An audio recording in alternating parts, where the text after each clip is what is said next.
Ladies and gentlemen, welcome to the main event. Are you ready to pop your cork? In the left corner at 6'4", 242 pounds, with a record of 45-0, the undisputed. Hey, Michael. Hey, Will. Hey, how many bottles of wine have you had? Well, Will, it's not the wine. I'm just so excited about the podcast. Yeah, I am too. This is not a boxing match. This is Wino, Texas Vino.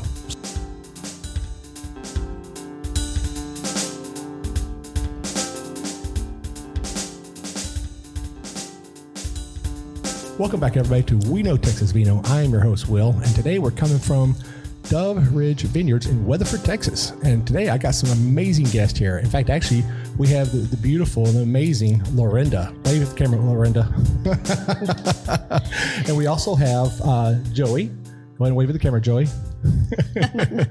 And we have Patty sitting right next to him. And then we have Janan, which she's got her back to us. She didn't want to be seen on the camera. So real quick, before we get into all this, just remember you can find our podcast on any podcasting platform, whether it's Spotify or Apple Podcast or Pandora or Amazon. And you can catch this video on YouTube as well. And if y'all notice, I've got a new camera out here today, and I could do a little bit more panning and stuff. So this is my first time. This is the maiden voyage of this new 4K camera. So far it looks good, except I just can't get a big enough wide shot for everybody. So this will make you feel better, Lorinda, okay? Yeah. Yes. And this will allow y'all to see my setup that I've got actually that we run with. So also coming up, we have the Drink North Texas event coming up on May 31st. It is out there at the Flat Museum at Love Field. So we will be giving tickets away from that. So y'all need to stay tuned for that. And I'm going to tell you how we're going to give you some of those free tickets. So we're going to have a great episode here. Yes. We're going to have an amazing episode. So Lorinda, yes. This is the one that place you've been trying to get me to come to for quite some time. I have. I've been working hard, y'all. I've been working hard. Finally got him out. She hit me over the head the other day and said, I knocked some sense into you. If he had hair, I would have drug him out here, y'all. Okay. We appreciate y'all coming out. Yeah, thank you.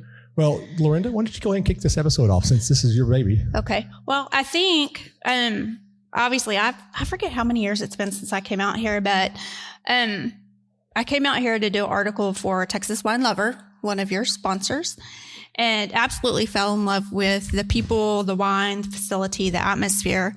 And I think one of the things I liked so much about this is that it's such a family venture. So I think the best place to start would be to kind of go around and let everybody tell us what your roles are here. Okay. I guess I'll start. So my name's Joey Benefiel. We began this adventure, I guess, around 2014. We bought this property with the intention of having a vineyard and a winery. The excitement of that was passed upon our family. My sister Patty here was here visiting, and we kind of reeled her in. She's showing you, and wouldn't let her go back. She became part of this, and with the passion of opening up the winery at some point. My wife Janan and I have always visited a lot of wineries in the area. It's been our passion for years and years. We are definitely big wine lovers. But we wanted to go full on and go with actually planting our own grapes. And so that was the first thing that we did in 2014. And I believe it was 2019 when you first came out. I think it was late 2019. Okay. So it was around Christmas of that year. Wow. It was a lot like today. Yeah, it was a lot. Yeah, I remember that. The weather. Yeah. So. Yeah, I think the nice thing about the wine community is everybody's so sharing. Mm-hmm. And Joey and I, as we would go to wine tours and all the wine walks and festivals and you name it, we really meet the winemakers. That's one thing about Texas, I think, that's different from California, Napa, and all those. It's kind of gotten away from the roots where you're really talking to the people growing the grapes, making the wine. So we had the benefit of really talking to those people, and they kind of would take you under their wing and say, you know, what we do isn't going to be what you do. Everybody's thing is different. Even if you're across the street, your wine's going to taste different. So I don't think there's that competitive attitude that everybody has in a lot of other industries where they're like very guarded and closed, that we're not going to help you. So we would help other wineries and vineyards, and we'd, help them prune, we'd help them bottle, we'd help them harvest, whatever it was. So through the years, we made a lot of friends, and I always equated it, it's kind of like a Amish barn raising. Right. Since we've helped other people when it came time to have our own vineyard and winery, they were there for us too. So that was the nice thing. We started doing this. Patty, yes, we kidnapped her, had her be a part of it. But the one thing too that we found that it takes 3 to 5 years for those vines to mature. I've got a background in events, so we also put a wedding venue. So we have a separate little division of ours that does weddings. So I kind of got recruited to be up at the weddings, and so I kind of am in that realm now. So luckily we've got Patty that got a bigger role than she probably imagined she would. So Patty is, and she loves it. Yes, she loves it. Thank you, retirement. So probably kind of give it to Patty there to kind of talk about how she was coerced. Yeah, they said they were going to start this, starting off with the event center, and I had just moved back from Mexico where I had retired to. I was like, I got some time on my hands. Sure, I'll come out and help, So I started helping in the vineyards, which we started first, and then helping finish out the event center, which about killed us all. Oh, yes. And then finally we got the tasting room open. So, and working closely with Forrest, their son is our winemaker. He's a biochemist, which comes in very handy. Wow. Very handy. Yeah. So he's kind of off on maternity leave right now. They just had their first little baby girl. Congratulations. So, yeah. Aurora. Yeah. So he's been off with that. So she's in the NICU. So yeah, she came a little early. So really early, 31 weeks. Yeah. So wow. Yeah. But it's been an adventure, So yeah, I take care of the tasting room. I do the cooking, the cleaning. So the food out here is really good. Thank you. The wine, that's a whole other story. Yeah. So that's a whole other as you story. see, we've won several medals for as young as we are. We're in the Texom one right now. We should be hearing from that. Hopefully we'll win some more. So Nice. And how long have y'all been open now? This has been open for 5 years Yeah. now. Wow. the event center's been open for 10. Oh, and wow. it is absolutely It's beautiful. beautiful up there. On a nice clear day, you can see isn't it downtown Fort Worth? Yeah, it's a large event center. It can seat up to 450, Holy cow. About 400. 400. Wow. Yeah, Don't be say sure. 450. Somebody will hold me to that. Well, it's been recorded, so it's too late. Right, sorry. No, 400. On record. It's official now. And the nice thing is, even that's a family venture. My brother is a custom home builder, and Joey's got a background in plumbing, so they even built the building together. Wow. It's about 16,000 square feet. Wow. Yeah, it's Quite the beautiful. It's beautiful. So what did y'all do before y'all decided y'all was going to do a winery? So we had a plumbing company that we owned for 35 years that we started back in 1989. And I got my master's in plumbing in 85, began the plumbing company in 1989, and took off from there. So we've been self-employed with that. Janan's background, she has been in the hospital for industry for several years. She also has a background in floral design and events. College, yeah. And so that was kind of our inspiration. We had done the plumbing industry thing for several years in North Richland Hills, and we just had a passion for doing this. It's just, I think on a larger, grander scale, and we were going to scale it down a little bit, but just finding the right piece of property at the time was the biggest issue, and the location, of course. So The funny story I always tell everybody, I say, how did you get started? I said, well, it started with the bathrooms. That can so many It be did. misconstrued so many It ways. started with the bathrooms. So my daughter and their son, got married, and every place we went to these Not to venues, one another. Yeah. they didn't have enough bathrooms at these event centers, So lo and behold, him being a plumber, we have an event center and it has a lot of bathrooms. So I thought the it. architect tried to take one off. Joey's like, No, we're having lots of bathrooms. So that's the you story. can never have enough bathrooms. That's right. No. That's right. I mean, There's 18 bathrooms. 18 in y'all's. Yes. Yeah. Wow. Yep. And At least. wow.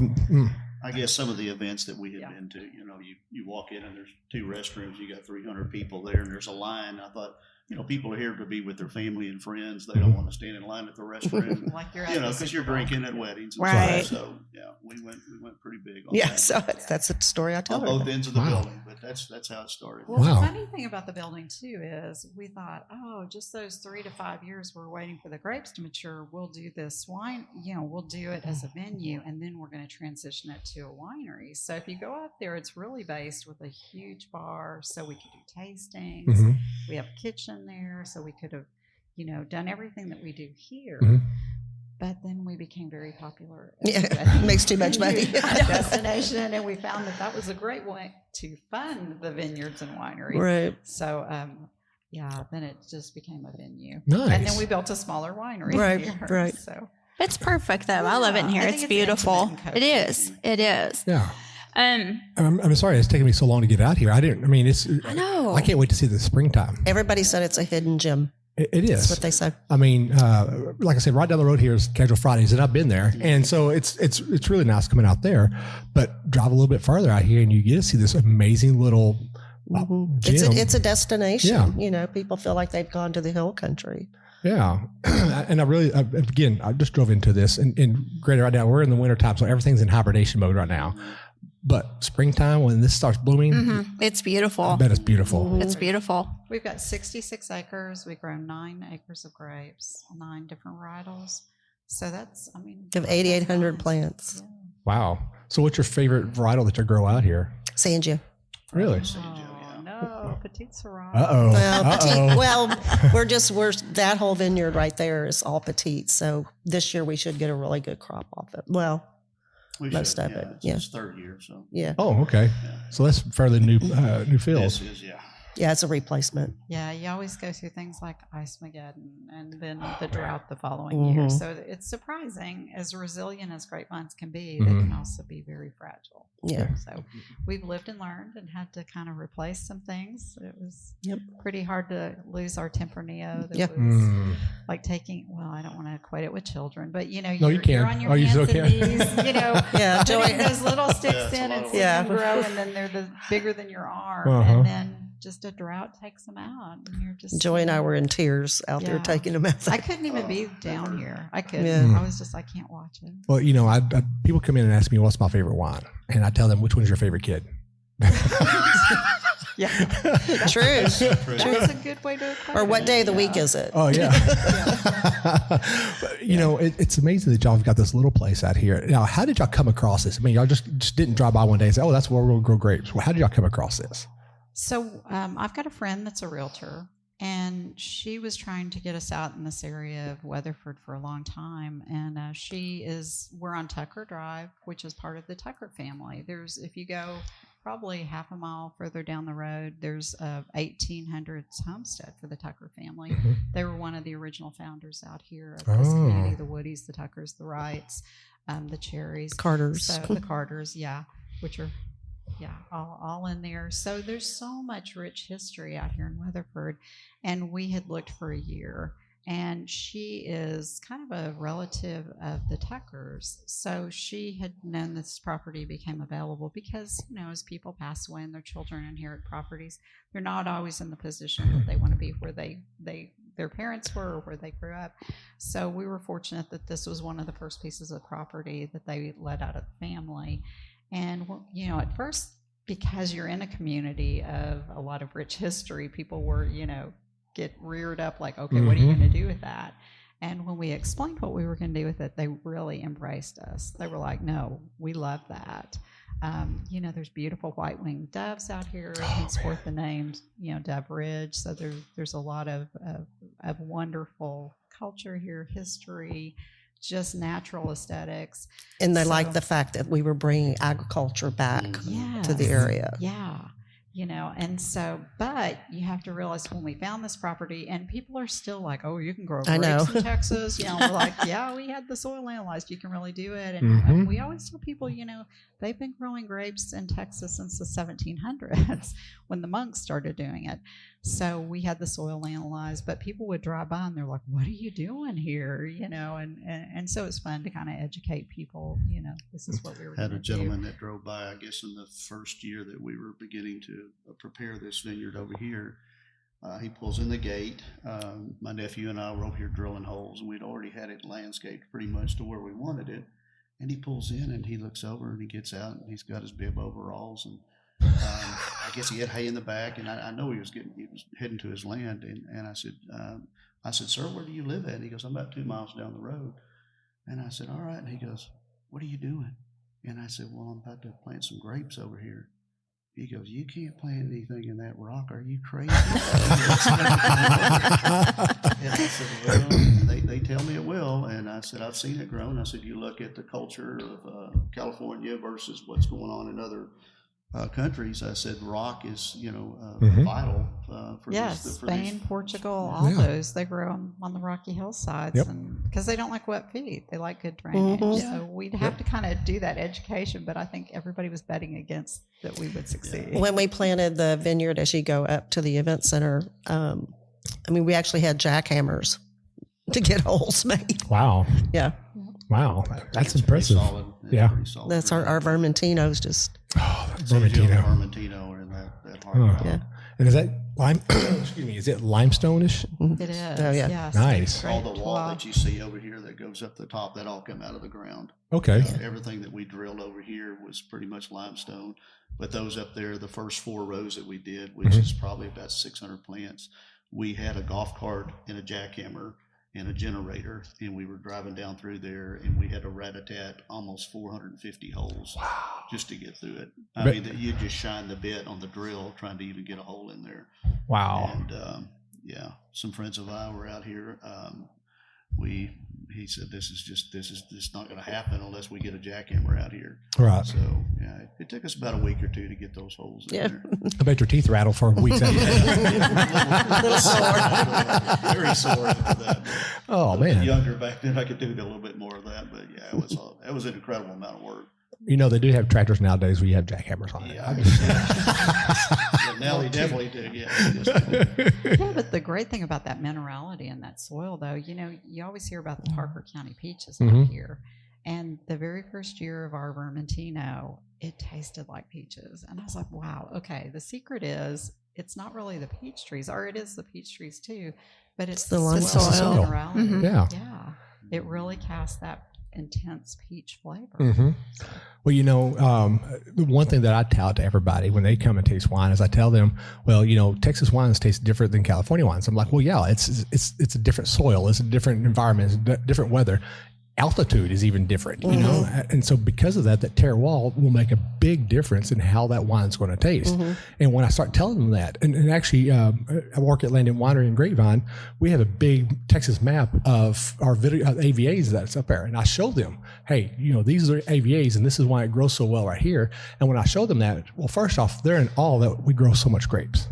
A lot of people don't know that. And actually, the last time I looked, I think we got like 10,000 acres under vine in Texas. I think that's right. And when I tell them that, they look at me like I have like 7 heads on my head because, they never thought grapes would grow great in Texas, Oh, you need the rolling hills and you need to get the hot days and the cool nights and all that. No, you actually don't. There's a lot of grapes that love the heat and they thrive on the heat. Tempranillo is one of them.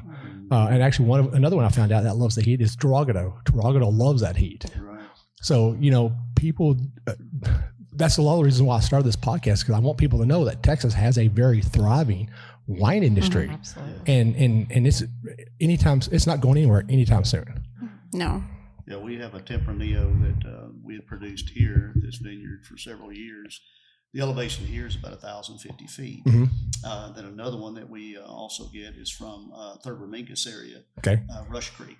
And he's about 1,500, I guess, out in that area. And then the other Tempranillo that we have comes from Reddy's, which is about 2,000 feet.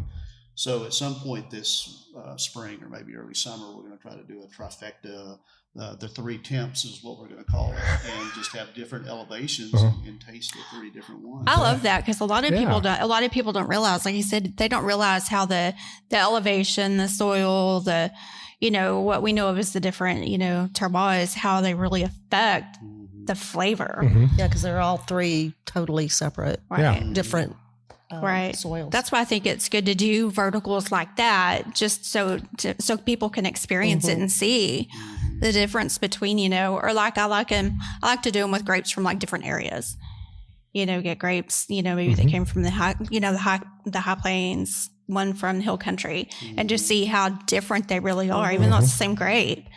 It's different. That's something I want to do, like the podcast has completely ran out of my pocket here. And so I'm trying to do a little bit more events this year to try to bring money in. One of the things I want to do is grab the same varietal from different regions of Texas and have a tasting of that and have people to taste and see the difference between a grape grown here in North Texas from the one in the high plains and the East Texas and the hill country.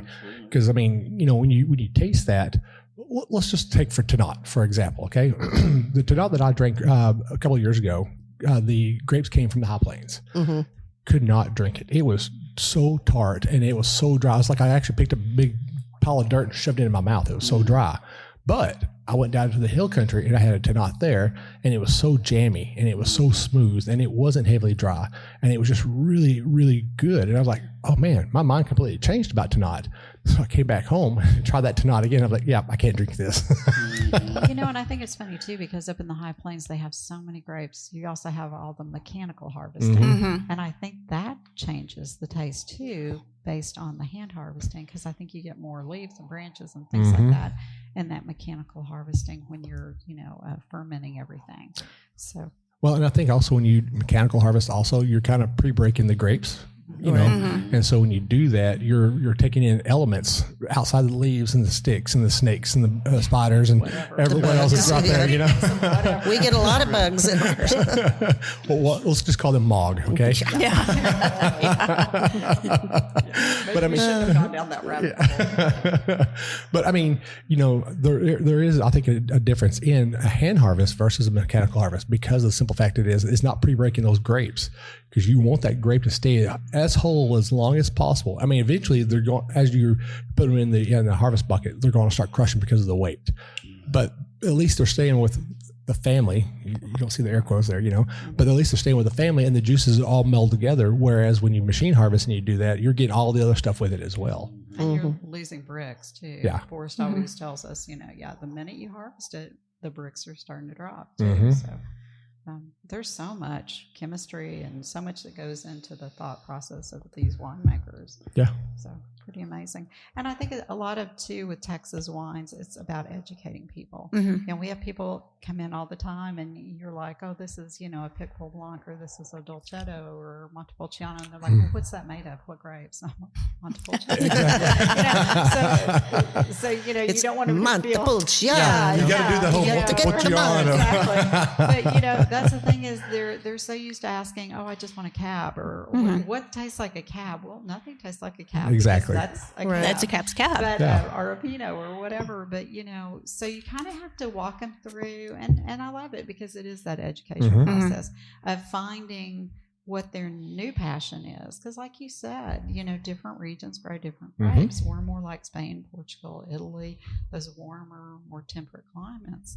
So, once people kind of understand that, and it's surprising how they find that, oh, these are great wines. Everybody underestimates the Texas wines. Oh, yeah. For sure. And very frustrating. Well, and it changed over the years. Yep. I mean, I know when they were starting out, going to all these Texas wineries, and, I was always a California wine drinker, and they were taking me to several wineries way back. This is way back. This is terrible. Can't drink this stuff. This is gross. And now, it's changed. Well, you bring a good point up. There's actually 2 points that y'all brought up. One, working in the winery, a lot of people come in and they've never been to a Texas winery before. And I ask them, what do you like to drink? And they say, oh, I like a good Pinot. I like a good Malbec or Merlot or a Cab. Well, why do they like that? It's because that's what you hear it. Right. Yeah. That's what they know. That's what they know. Right. So I tell them, I said, well, today we're breaking that habit. And they look at me like I'm crazy. And they said, what do you mean? I said, well, today you're not drinking a Cab. And they're like, well, I am the paying customer. I was like, well, I am the wine pourer. and what I end up doing with them is I end up pouring a wine, don't even tell them what it is. And I get something that is kind of close to the Cab, like a Tarragono. It's probably about as close to a Cab you can get. And I pour it for them. I don't even tell them what it is, so that way they can't look at the menu and get preconceived notions about what that wine's going to taste. And I pour it for them, and they drink it. And they're like, that is good. What is it? I said, I'm not telling you. I want you to drink this more. So they'll drink it a little bit more. And they're like, that is really, really good. Then I'll tell them what it is. They look at the menu and like, I didn't taste none of that enough, but this is what I tasted, and that leads into what you was talking about, the California wines. I tell people who come from California and drink Texas wines, they're like, well, I don't like Texas wines. And I ask them why, and they will give me all these lists of wine. I say, all right, then forget everything you just told me. And then they could look at me and I'm like, because what you just told me is what California wines taste like, not what Texas tastes like. And I said, you have to come in with an open mind. Right. You have to look at it as a whole new thing to drink and try it again. And you have to do the whole smell, taste, so far like that, which we'll talk about that in our education point in a little while. But when I teach them that, they all of a sudden say, wow, Texas wines are really good. I agree. Yeah, we have a lot of new California people moving into this area, and they hear about us and they come in. They go, "Oh wow, a winery right here close by us," and they try our wines and love them. They said, "I had no idea." I had a funny little experience this week. Had a couple come in that were from Ireland, and I'm going to say this, and it cracks me up every time I say this, but they drink our Texas wines, and he can't drink. He doesn't like red wines at all. I let him try some of my red wines, and he says, I freaking love Texas red wines. And I said, oh, dude, what kind of red wines do you drink over in Europe? And he goes, none of that French crap. I said, so you don't like French reds? He goes, no. I said, okay, what kind of reds do you like? He goes, if I drink any reds, it will be from Spain or it'll be from Portugal. And I'm like, oh, okay, here's what we got. And I poured him a couple of the Spanish varietals that we have. And he was like, this is amazing. I could drink this all day long. I said, you buying a case of wine to take home with you now? Oh, yeah. But I mean, he drank Old World wine. And he was even saying our Texas wines were better than Old World. He was even talking about some of the wineries he's been into there in France and Spain, that some of them actually drank some Texas wines that people brought in, and they said it's almost as good, if not better, than their wines. And that's a big bragging point if you want to go there. But at the same time, you can't really say that our wine is better than theirs, because theirs is a lot older vines. They've gone through a lot of stuff. Their terroir and their grapes are going to taste a lot different than what we have here. We just produce it in a different way. Yeah, it's just different. And that's why that's always one of my big things, is to say, the big thing is you got to go in with an open mind. You have to go in with an open mind and try. See, I love the ports. I love the Douro Valley ports and all that. So I think that's the only thing that in Texas we're lagging behind a little bit, and so is California for that. I mean, you really, when you talk about those, you're talking about Spain and Portugal and some of those, because I think in Texas we haven't got a lot of fortified wines. Right. We have a few Madeiras, I think, like Hawk. I love their Madeiras; they're really good.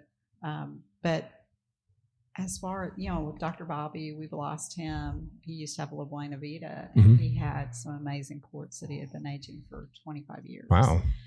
So I don't think we've got wineries that have really focused on that, and that's not a bad thing. But so we recently distilled some of our, what grape was it?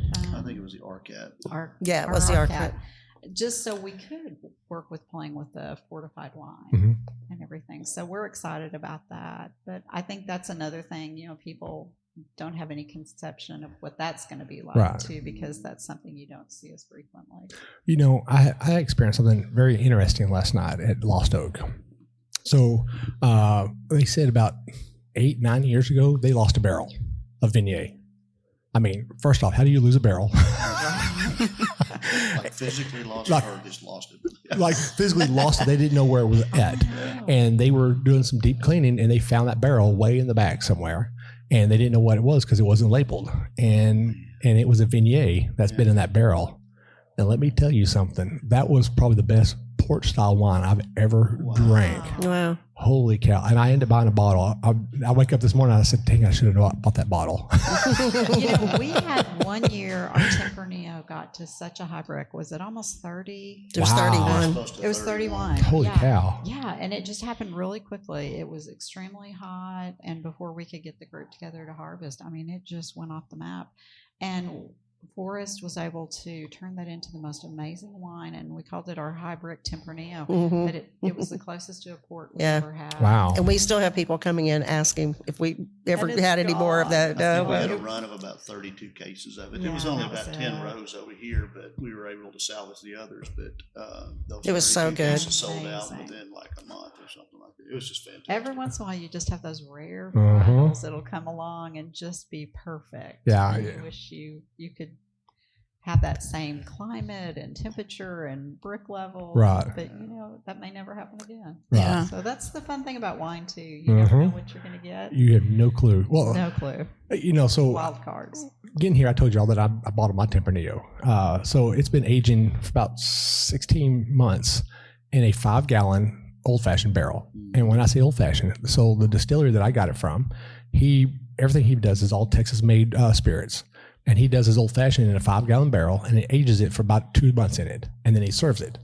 And then he pulls the bung out of it, and he puts another bottle of bourbon on top of that. And so, yeah, it's a pretty strong thing. Yeah, I like that. And so I told him, I said, when you get done with one of those barrels, let me know. I want it while it's wet.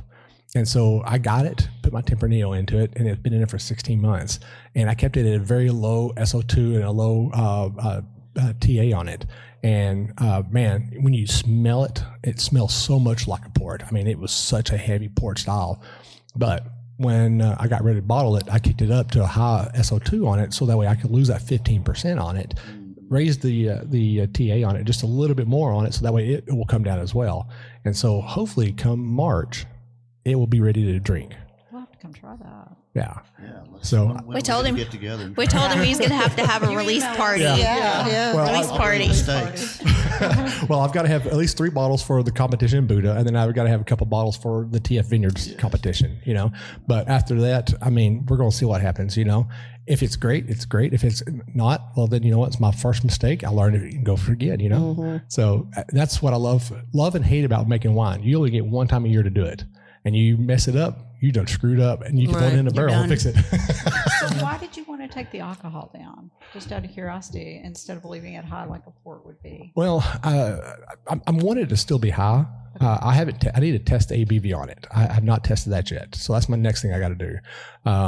But I wanted to be able to last in a bottle and sitting it because I kept it about a 10 ppm for SO2 for the longest time. I kept it there, and then when I bought it, I raised it up. But I wanted to try something different. I want to be a winemaker that does traditional style wines, but also does the untraditional wines. What I didn't tell y'all is I poured a bottle of blackberry sage vodka into there as well. Oh, wow. Okay, well, there you go. Yeah. Okay. So again, I want to be traditional but non-traditional at the same time. Like I want to use amphoras. I really want to do amphoras. I really got into reading about the amphoras and how they made wines back in cross days, and they used the wax to cover the tops of that. I want to do it that way. So where did you find your amphoras? I haven't found any yet. Oh, okay. I was Yeah. about to say, oh. Well, I mean, there's what is that? What is that one wine supply down in Fredericksburg? Vendor's Vault. Yes, Yeah. they sell amphoras. Wow. Yes, and actually, I've already talked to a person who will hand make me some personalized amphoras for me. Oh, wonderful. Wow. Yeah, so we Could be some unique flavors. that's from what I'm those talking about. places. Yeah, I mean, I know people use concrete to age wine in, but I don't. Right. We've seen that. Concrete's man-made though. Unlike clay's from the earth. And that's where I want to do the wine from. And so there's a lot of stuff that I want to do, but I first got to get the basics down first. So. And that's the beauty of wine too. One of the things that we get a lot of people that come in here and they'll ask us, well, how'd y'all get started? And we'll tell the stories. And one of the things that we did, I guess it was around 2000, I started doing kit wines Mm-hmm. at the house, and I found a place over in Haltom City. It was in Arlington, and I'd go over there and buy different wines and come back, and we made all these different kits and did it for about 4 or 5 years. Then we had a big party and had a bunch of family over, and we're all just sat down and had a little cheat sheet and said, okay, these are what we have, but we need y'all to grade each individual card or each individual wine for us. And funny thing was, when I had this little experiment going to doing all the kit wines in our laundry room, Janine had this little folding, actually it was a nice little countertop that we put in. Nothing smell like dirty socks. So we had the kids, and then Forrest was always advanced in his math, and he was into science and stuff, and he was always 3 or 4 grades ahead. And he'd come in, I guess he was in the junior high or something. He comes in one day and he looks over there and he goes, "What are you doing? I noticed you're doing all this chemistry stuff." And I said, "Well, it's just a kit wine. It's got instructions here. Mhm. It's simple. Even a plumber like me can understand Right. how to do it." And he goes, He goes, "Well, that's just juice from somebody else's stuff, right? Or somebody else's concentration." I said, Mhm. Yeah. That's somebody else's grapevines." He goes, "Well, someday you need to get your own. You're just going to have to grow your own someday." And that was kind of an inspiration. Famous last words. That in the Don't bathrooms. taunt your dad. So, eventually we'd already had a passion for doing this, but that was a big start for us. And Forrest just kind of self-taught himself how to make wine. I mean, Nice. he and Patty would crush a lot of grapes and stuff in the early Potato days. mashers. Wow. Anything we could do. The first crop we had, we tried potato mashers. That didn't work. We just had, 20 Home Depot buckets. And First little crop of from Bermuda. this front vineyard here. And so that potato masher wasn't working, and you try your hands and it was just wearing you out. Uh-huh. So we ended up putting baggies on Forrest's feet, and he got in there and did the old Lucy stuff. That's how we did. People realize how slimy Yeah. it feels. Oh, man. I still have a bottle of my Patricia Chardonnay you made. do you? Yeah. Oh. That's funny. Hey, you know what? You got to start sometime, you Yep. know? I mean, for my first, so when I pressed my Alicante Boucher, my field blend, I had one of those basket pressed. And the handle on it to ratchet it down was not long enough for me to get a good press out of it. So I went into the house and I looked around and I found an old broom handle, and I broke the broom off of it and shoved it in there. And now I have this nice little 5-foot little handle on it, and I was ratcheting it all down. And then literally a week later, I ended up buying a whole bunch of containers, a bladder press, and a crusher and destemmer for like $800. Wow. Yeah. So I have a full setup now at my house. Wow. Just now I need to be able to make a little room to actually do it all instead of my front bedroom. There you go. Yeah. It can get a little messy. Oh, yeah. Well, when I have guests come over, like my parents, there's nowhere for them to sleep, but During fermentation. during fermentation, Actually, I've got that room kind of shut off. Yeah. And I've got a blanket on the floor that covers the doors up, so that way that smell doesn't come out. Because I want to leave the angel share in there, you know. And I've actually got the AC vent in that room also shut off, and I have a portable unit that sits in there that keeps it at 68 degrees year round. My electric bill was insane this year. Yes. And even like right now, when it was cold, I turned that AC off and opened that window up just a little bit, and it kept it nice and cool in there. And the days we got it hot, I actually totally forgot about that room because I thought the AC was still on. And I walked in there the other day and I was like, "Oh, that AC's not on." So I turned the AC on. So hopefully everything will still be fine. Oh, no. Yeah. Wine's alive. And that's Yeah, we what- keep ours like at That is 56 funny. back there. That is funny you just said that. Oh, it's You mean- true.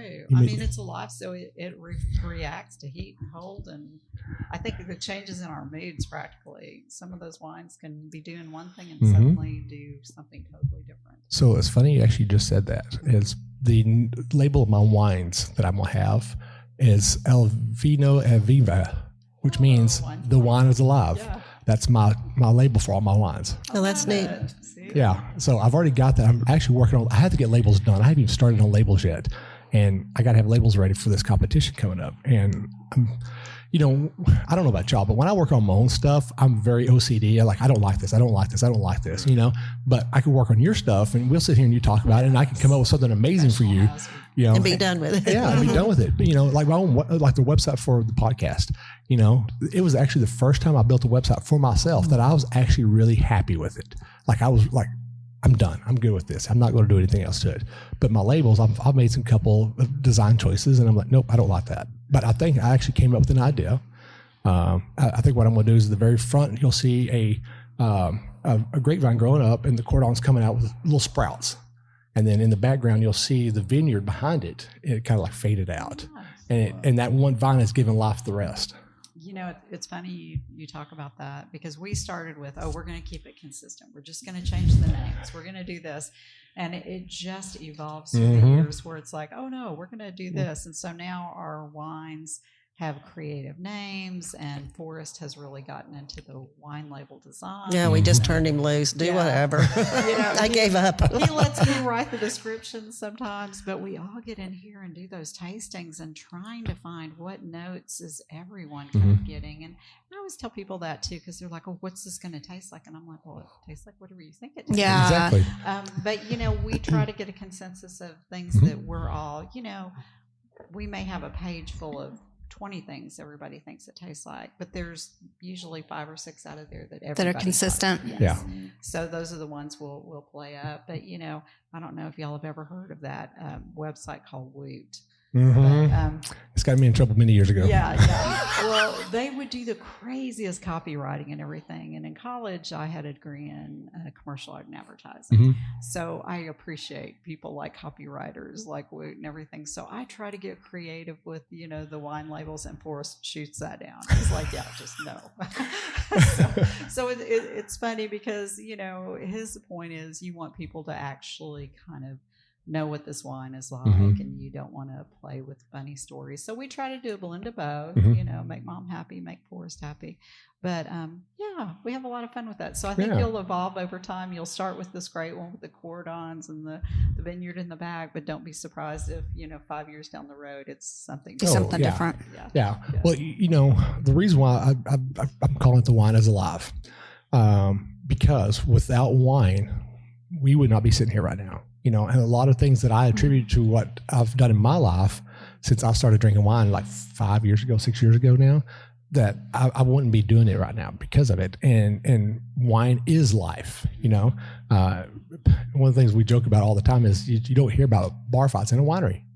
You know, you're sitting around at a table, you're drinking wine, and all of a sudden you hear a conversation with a person right next to you, and you start talking to them, and next thing you know, they're moving the table over together, like, and then you're sharing charcuterie with each other, you know, and breaking bottles together, you know. So, but if you go to a bar, you don't hear about that. You know, it's fights and people going to jail. True. Well, and I think people can come and they don't feel like they're drinking alone. Yeah. Because it is a community, you know, and so many different ages. Oh, yeah. People, you know, from 21 to 101 practically, you know, that come in here and they all have a commonality. They're sharing a love or passion for wine. Yeah. Right? So it is totally different than from other industries. And I agree with that. And I think that's what made us fall in love with wanting to do a winery and everything, because of that community, the great flavors, the sharing of knowledge, and just people, the stories that they have behind the wines. Right. You know, and when you're talking about the wines and life, it's so true, because you think about through the ages, there's been a lot of medicinal properties in wine. Oftentimes wine was safer to drink than the waters. Yep. The antioxidants, even now that they talk about, are in the wine. So, you know, wine is good for you. Well, I'm going to paraphrase this, but in the Bible, it says that when you're feeling ill, drink some wine. I mean, there's a reason right there is to drink more wine. Absolutely. Yep. Our best sales. You know, honestly, it's funny when I said that is because I actually I'm living proof of that. So, Lorinda and I, with Texas Wine Lovers, we did a takeover at Kiefer Saul, and I had weight loss surgery. And I'm lactose intolerant, but we had, what was it, the Bananas Foster's. Bananas Foster. And in the restaurant. I wanted the vanilla ice cream with it and all that, and I knew it was going to kill me, but I wanted it anyway. Yeah. So we ate it, and we went to Ron's house afterwards, and we did a mini elevated tasting with bottle number 33. And man, I was sick to my stomach. I was not feeling good. And so we're sitting there doing this elevated tasting, and I drink a couple sips of wine, and in about 15 minutes, I'm like, man, there's some truth in that scripture now. God would not steer you wrong. Oh yeah. So, but you know, there's a lot of great things about wine, and people, again, this goes back to, and I'm not trying to kill and knock on California, but California has made wine snobbery pretentious. And so what's happened is a lot of people nowadays, when they try to go and drink wine, they're like, they don't want to ask questions. Well, how do you drink wine? How do you understand wine? How am I supposed to taste wine? And so, that's what I'm trying to do is I'm trying to help educate people. I'm trying to teach them, say, hey, look, there's some good properties behind wine.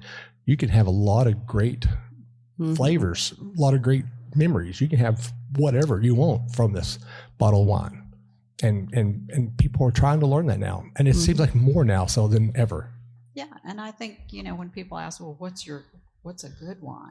And we're always like, well, good wine's whatever you enjoy. Yeah. Exactly. It's up to you. It's also subjective. It is. Everybody's palate is so different. Yeah. What you taste is not what I taste. Mm-hmm. I think that's one of the things with down here that we've enjoyed so much is it's just became one big family for us. We've gotten to know these folks here. We had some customers came in just 3 days ago and brought in steaks and some bottles of wine. We sat down and had a wonderful time and grilled them out with some folks that we met 10 years ago when we first started this adventure.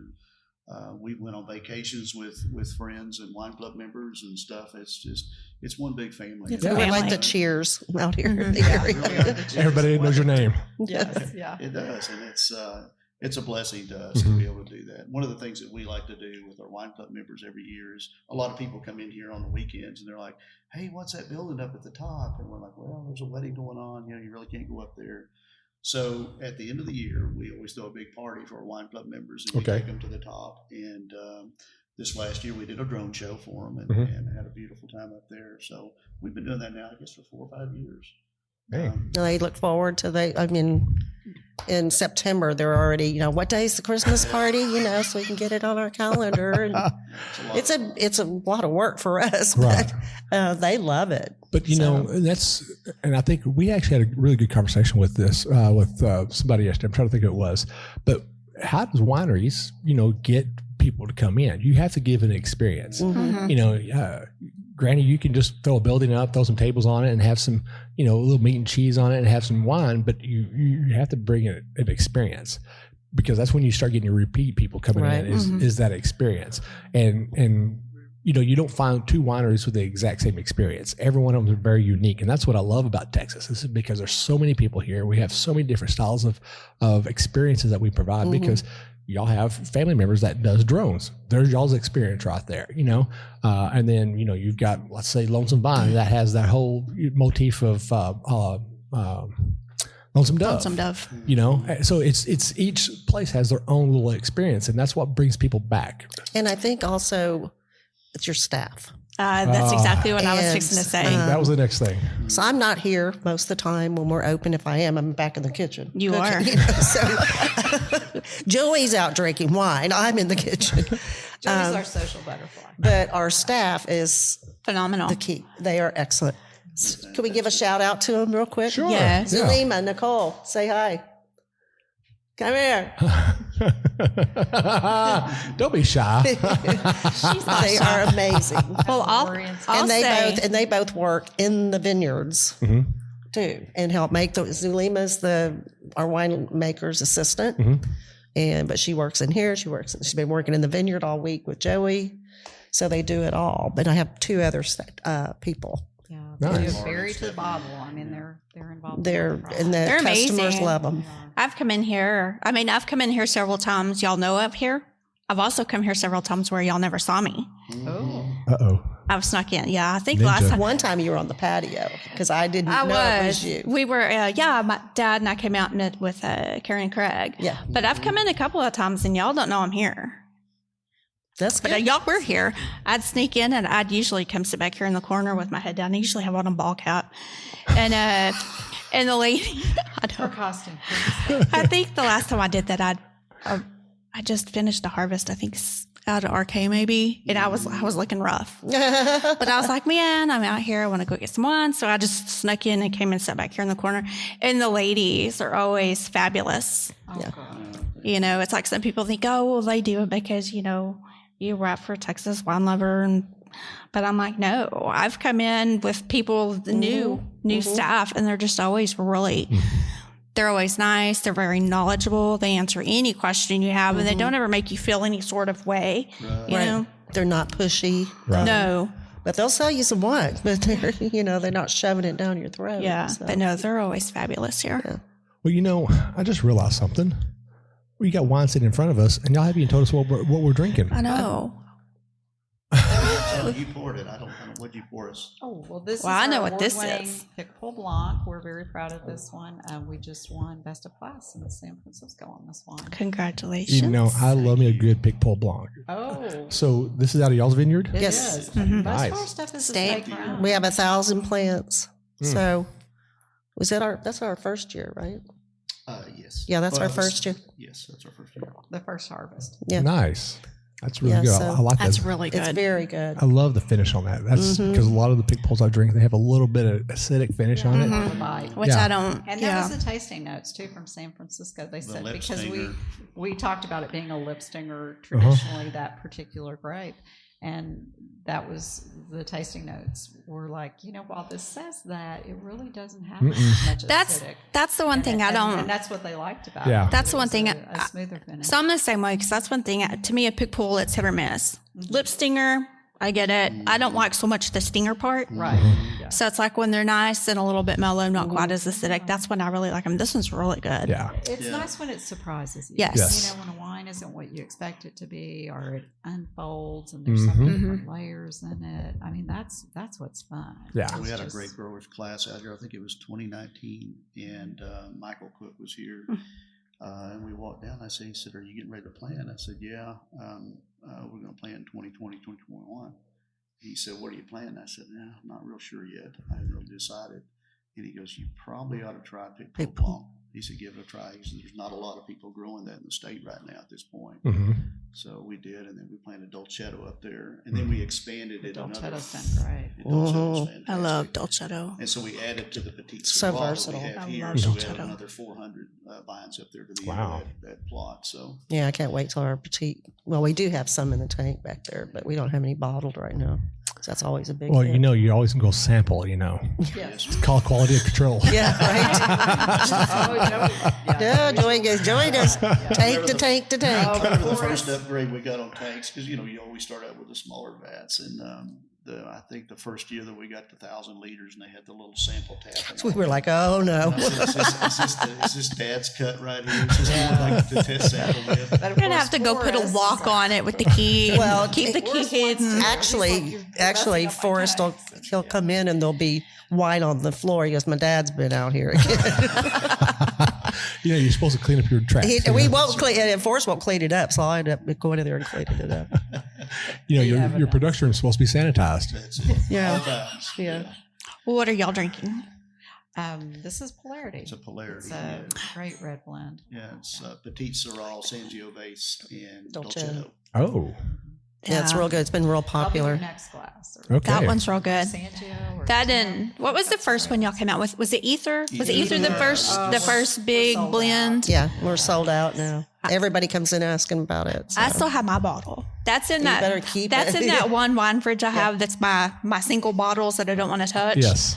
We were Yeah. talking about that last time. It's like I've got a couple of wine fridges, and I've got one that's got my single bottles, and it's like it's the don't touch, don't open bottles. Right. You got a key on it. A lock So on it's like I don't even open it anymore because it's like I know if I do, I'm going to want to take something out, but I know I have a bottle of Ether in there. Wow. That was my go-to, and now That was really good. Once you're out of it, you're just like, oh. Yep. And you can't recreate it again. Yeah, You can that's- you could try. You'll never do it. You only get one shot at it. That's what we were Yeah, talking because about. What do you do? Do you open it or do you not? Because the one before that, our first one was Truth and Consequences. And we did it in partnership with our very first band that we had out here, Jason Mays. And their band's name's Gravity Factory. They were real good. I don't know if you've heard I about remember it you've talked before. about them before. So he wanted to do his own label and everything, and he covered some of the cost. And I don't know how we did the deal, but anyway, it was really good. Nice. And again, it was a small amount. And then we followed up with the Ether and then the Polarity. Oh, and then we have our Alpha blend, which was Oh my gosh. the last of before we took our very first vineyard. Yeah, We took I it out. did and got that one. Yeah. So it was the very last. Yeah, it of was all a those grapes. alpha blend. It was a field blend of Tempranillo, Grenache, Grenache, Malbec, Malbec, and a little bit of Madeira. And yeah, so So we call it the alpha blend. So I'm Yeah. just going Close to to GSM, but just going to wipe my mouth. yeah. So We still have a few bottles of that left. But Well, we don't sell those. Yeah, that's our cellar stock. Mm. no, You know, it's funny how wine is. It's like music. You know, Mhm. when you hear certain songs, that brings you back to a certain time. Uh-huh. Mhm. I think wines are that same way. Oh, you know, so 100%. It emits a lot of memory. Yeah. Mhm. That's so weird. When you taste like things Boone's or- Farm and Oh wow, we just had to go that way. All right, let's go. To, Oh, no, well, we're at, let's talk we're about not gonna go Thunder- back that far back. Let's talk about Thunderbird and Purple Passion. Yeah, now. right. Trouble with Thunderbird way too many times. Tried to start a car with Purple Passion once. Oh my gosh. Don't ask me how that turned out. Right. No, I didn't. So we have our memories. We have our bottles Oh, over yeah. here with our awards and everything, and we just kind of savor that we had the time Mhm. with them, you know, before they Right. were gone or sold out. We do sell alpha blend, yes. We're not Yes. supposed to. Oh, we are still. Yeah, we Sell still it, have we just some. don't- Yes, we're selling it. Oh. It's not We don't on the sell it menu. by the glass. Oh, okay. Oh, Just by the okay. bottle. But you know, it's funny that you say that. And yes, wine does trigger a lot of memories. You know, and that's my goal for my wines. Every bottle of my wine, I'm gonna make it, and it's gonna be it's gonna be named after an event that's happened in my life. Oh, yeah. Like for example, my Tempranillo, the name on it's gonna be called Crimson Crush. Oh, All I right. like that. The reason why I'm Yeah. calling it that is because Tempranillo was my very first red wine I drank. It was the first wine I fell in love with. It was also the first wine I did a crush with. It was also my very first wine I made with. It was also the first wine that I met with a woman that actually helped me fall in love with wine. And then the first woman also that kind of everything went south. So yeah, but it's got multiple meanings to it. You know, there is a reason why it's called Crimson Crush. And then my first white I want to do a Picpoul Blanc, and I'm gonna call it Moonlight Kiss. Oh. You know, so every wine, the bottle of wine I'm going to make is going to actually have the name is going to have a meaning to go with it as well. And I think that gives a good story that will help. You know, I may not be able to have a great tasting room, but you know what? I can tell you a story that goes with that bottle. Why? You know, Maybe your great tasting room is a living room. I mean, you know, everybody Yeah. drinks wine. In my Great different Pyrenees won't let that settings. happen. Well, and also my Great Pyrenees, that was her first red wine she drank. And I had a glass of Tempranillo sitting on there when she was still a pup, and she was looking at her glasses and stuff, and she reached over there and knocked my glass over, and luckily, finished it for you. and she finished it for me, and then of course she had a little red beard, you know, because she was no. white. It took almost a year for that to kind of grow out, so I Oh, could get it no. and take it off because people ask me, "You beat your dog?" And I was like, "No, that's red wine." And she just drinks. It's funny how She a drinks lot too of wines end up around our pets too. I know Mhm. Les Constable over at Russia Creek used to have one that was That cat. Cat, yeah. Oh, what was the our name? cat Satelli, and what was the other one? I can't remember the name. Yeah, they had an orange tabby. Yeah, they that made was the one I was after. thinking of. Yeah, and then we used to go to Lightcatcher, Harrison Terry's. I love winery. Lightcatcher. Yeah, we loved it too. And I there love was that Happy Dog. place. Do you remember The Happy Happy Dog? Yes. It was a Happy very- cat and Happy It dog. was a really Yes. sweet red. Mom loved that I one. loved That it was with, Mom's like favorite. barbecue or out by the pool. I just loved Happy Dog, and we would buy it by the case. And Wow. that was the story Yeah. Karis would tell, that her big black lab would, you know, lick up what was spilt after it's pressed off and everything. So they named That's it Happy funny. Dog. So yeah. I've got two cats also, which they're not mine. But that's a whole different story. What's some of ours? No, I'll bring mine out here to y'all. We've got several. Oh, well, no, these long story short, they were left after, a divorce and they're now my cats. Yes. And so every time I would have a glass of water sitting on my end table, they would come stick their head in it and drink that. Well, before I got my Great Pyrenees, I had a glass of wine sitting there. They're tuxedo cats, and he stuck his head down in there and he drank it. And he popped that head out really fast, and I was like, "What's wrong? You didn't like it?" So He was discerning. Do you have a white? I'd prefer a white. it was funny because ever since then they stopped putting their heads in my drinks. Now, Well, that's good. Maybe we should try that. Yeah, out here, people tend to kind of discard animals in the country. Yes. And Joey and So- Janan ends up with all of them, and I have one also. We do. Sucker for cats. suckers. But we had one, Vermentino. Well, we named him Vermentino. He came out here and he ended up being a beautiful flame point Siamese that had just found his way up all the way to the venue. Wow. Which is quite a hike. Wow. He had a big scar on his face and everything. And we were like, wow, what happened to him? He had to fight his way up. And Zulema was up there with me doing some things in the flower beds.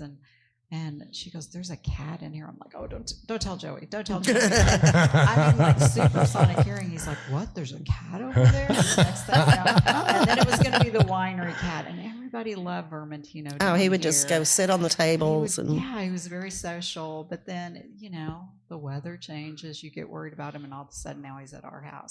So he would go in the truck Joey would bring him out here in the truck. Yeah. Mhm. He'd ride in the truck. Joey'd take him home. Then he'd come back out. And he'd just go hunt mice all day out in the woods. That's funny. Now he stays home. Oh, he's and he's 20 pounds. huge. Maybe not 20 pounds, but No. pretty close. So full-blown alcoholic too? He likes his Vermentino. Yes. He likes everybody's food. Oh, man, that's funny. He's a good So Oh, You never know what you're going to end up Yeah. with or how it influences you Yeah. in your wines. One yeah. of the things too, when Janine brought up about over at Lightcatcher, we had went there, I guess about 2010, and I think the boys were off. One was in college, and then Forrest was off with some friends that day, and we came out to visit the home we had out here on the lake. So we stopped in and had sandwiches, and we had us a glass of Happy Dog. It was like noontime, and we're in there, we're just having a great time. She goes, "Do y'all want anything?" I said, "Yeah, just bring us a bottle, we're just, whatever, we're just going to relax." So we had such a wonderful afternoon, and it's so peaceful, and we just got to talking and dreaming, and we'd always talked about doing something like this. Mhm. But I think that day really inspired us. We went out and drove around that afternoon and looked at several pieces of property, but it was just from a winery like that. When Karis came out here a couple of times, and we've talked about it, and I've explained it to her, and said, because of your place, I said, we sat there and had sandwiches and had that Happy Dog, and I think that's the day we bought a case of it. You And, kind of start planning out what you want. Mhm. What is it that you like about that? And even with the venue, you've been to a million weddings. What did you like about each Mhm. one of those? Right. So that made it nice. You start setting those goals of, Mm-hmm. like you said, I don't have a tasting room yet, but hey, you just never know. Yeah. Maybe you will. One of these days when I So- grow up. Yeah, we're still trying to adult. So let's We're working on go back to adulting. when y'all got started. When y'all bought the land was not clear. Mm-mm. Oh, There was nothing. it was Full covered cedars. in it mountain was cedar. total, Yeah. just like that over there. And who had the allergy problems? Yeah, our younger brother has it, so he was able to come out here. But yeah, there was just a little opening right here in front of the tasting room. They had drilled somewhere back over here several years back Mhm. in the 70s. So they had cleared enough of it and had burned part of it over here on this right hand side. But yeah, it was total raw. So That first building over there is the very first building yeah, there was. We built that in the pump house. Okay. Steve Rose and I put that in, and then we started backing off into the vineyard. But I think within 3.5 to 4 weeks, so we bought the property January 14, and in 4 weeks, I had cleared a road. Well, I was coming in here every afternoon, and then all weekend long, and I had to bring equipment out here. He was and still working. and with the plumbing company, and Janine was running everything back at the office. And so after about 3 or 4 weeks, and I told her, I said, "Hey, Valentine's is coming up." I said, "Let's go out to the land." I said, "I'm going to grill for you." And I said, I've got a place out there. We can just sit down and relax. So we take off. She goes, "Where are you going?" She thought I was going to do it down here at the bottom. It was all pretty clear. So we get up the road, we go all the way to the top. Well, the guys and I had just made the turn to where the event center was going to be, and we had carved that path through there. We pull up to the top, and I had a table set up and had a grill, and I had wine, and we had Cute little everything. Valentine tablecloth. Had her Look at He's there. known Valentine's for up his there. vinyl tablecloths as well. Only the finest. It's the thought Yeah, that one of our- counts. Yeah, I had one of our kit wines up there, and so we had our first Valentine. So it took me about 3.5 weeks to punch through and get to the very top. Right. But it's pretty solid Yeah. with cedars down here. Anywhere though that you see that's cleared now, Joey's really Joey did it. done. Wow. Yeah, that was kind of what I was, Joey, y'all. I remember y'all doing put- this Y'all one got over a lot here. of blood, sweat, and tears in this land out here. I went from the corporate world working in healthcare for a huge hospital in downtown Fort Worth to out here on a Kubota. you know, Mhm. and then realizing it's very zen. Mhm. Doing tractor work is very Oh, yeah. zen. It's probably a good thing. I Drink didn't wine discover and He that. would never let me drive the tractor. Yeah. Well, Yes, you got to But read it after- a couple of Look times. up. I mean, Actually, you're clearing out all those cedars and all the roots, and so then you're having to go back Yeah. and kind of smooth everything down, and then. But I'm also kind of green, and Joey, it aggravates him in some ways. I mean, not that he's not caring about the environment, but I'm a little overly. Probably. Don't cut that tree down. Don't cut the It's tree not a down. cedar. Yeah.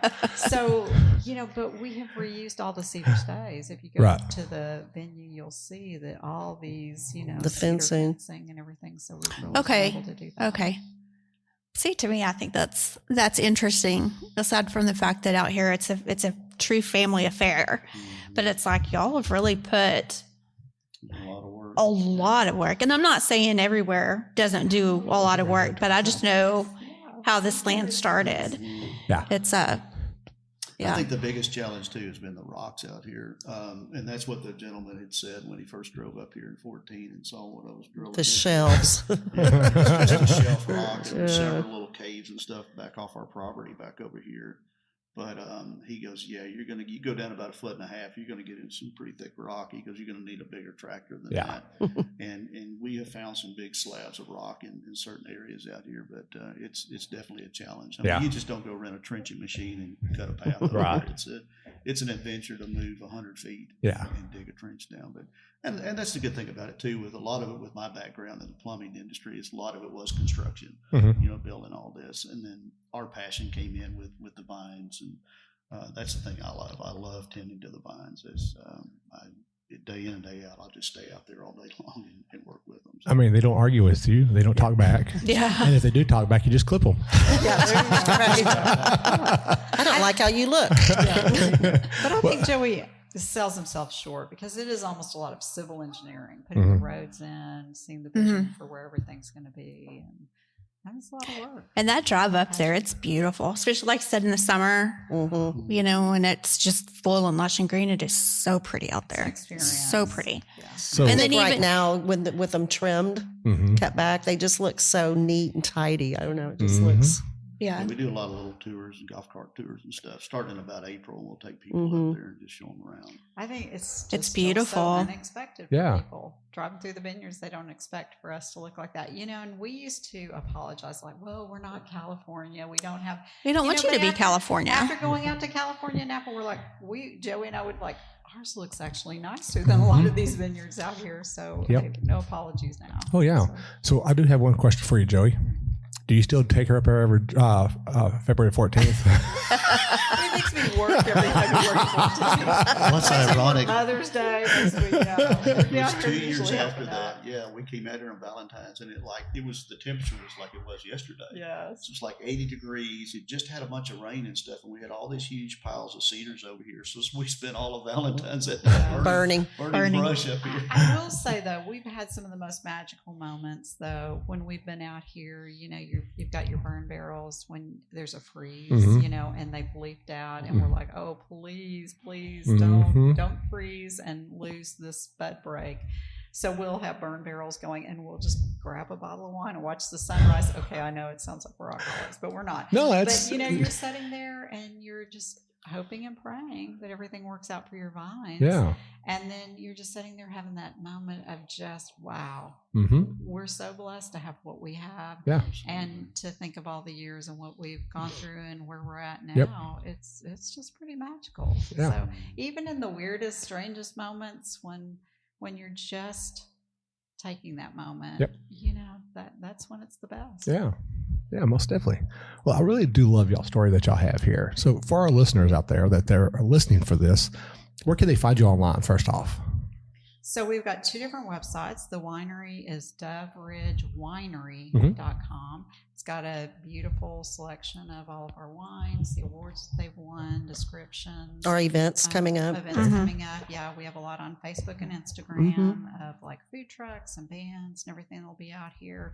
So that's a great way to start. If they're interested in the events up at the top, we've got doveridgevineyard.com. We made it very confusing. We get a lot of winery calls at the top, so we just bounce back and forth. But yeah, so that would be DoveRidgeVineyard.com. Okay. And we've also got around Instagram and Facebook and everything. Okay. And does that also include y'all's event center as well? So the two different websites. Okay. So the Dove Ridge Winery for here and DoveRidgeVineyard.com. Gotcha. Up top. Gotcha. Yeah, Okay. So we've got two different ones. And then, of course, you said you're on Facebook and Instagram as well. Yes. Okay. Yeah. Awesome. And obviously, people don't need to make reservations to come in here. Just walk in and you're ready to rock and roll. We do for larger groups ask for reservations. Okay. Awesome. Yeah. Awesome. Well, I just want to let y'all know it's been really great to listen to y'all's story. Thank you. And this is one of the reasons why I love doing this podcast, because I want to get to know y'all. And when I started this wine journey, I felt that if you get to know the people behind the wine tastes better, because now you get to know their story that goes with it. You know what they put into to make this wine. And so, and obviously this is a family event here. This is not just, Joy's, maybe it is. But it's a family function. Everybody in the family is here helping out. And then obviously from the people that work in the tasting room with y'all's employees, you make them feel like family as well. And that's a key function. Oh, they are. To help be a successful place. So what we're going to do, we're going to go ahead and end this first part, and we're going to get ready to do a little bit of education. So we actually kind of hit on it just a little bit, but we want to talk about the 4 parts of tasting. And we're going to just do like a little 10, 15-minute segment. We're going to kind of hit it and let everybody kind of explain it, and then we'll just end it from there. So we're going to take a little break. We're going to get everyone straight to their legs, and we'll be right back. Hi, this is Eric Beyer of Old Vine, Texas, a new winery tasting room featuring 100% Texas wines from wineries all over the state. We are located in Mansfield, Texas, inside of Ancora Event Center on Broad Street. We have weekly tastings, charcuterie board to enjoy, live music, and a new wine club. Go visit our website at oldvinetexas.com to sign up for our newsletter and learn more. Or you can find us on Facebook and Instagram at Old Vine, Texas. We'll see you soon. Welcome back, everybody, to We Know Texas Vino. This is the education part of our show here, and this is the part that I love about doing this podcast, because we love to help people understand more about drinking wine. And one of the things that I always have experience with people coming in and asking in the tasting room is about what are the different parts of drinking and tasting wine. So I thought, why don't we talk about this? We're here in a really great, beautiful tasting room, so let's talk about that. So out of curiosity, I'm going to do a test. I'll look at my notes here. And I've already mentioned this earlier. What are the 4 parts of tasting of wine? Smell. Okay, there's 1.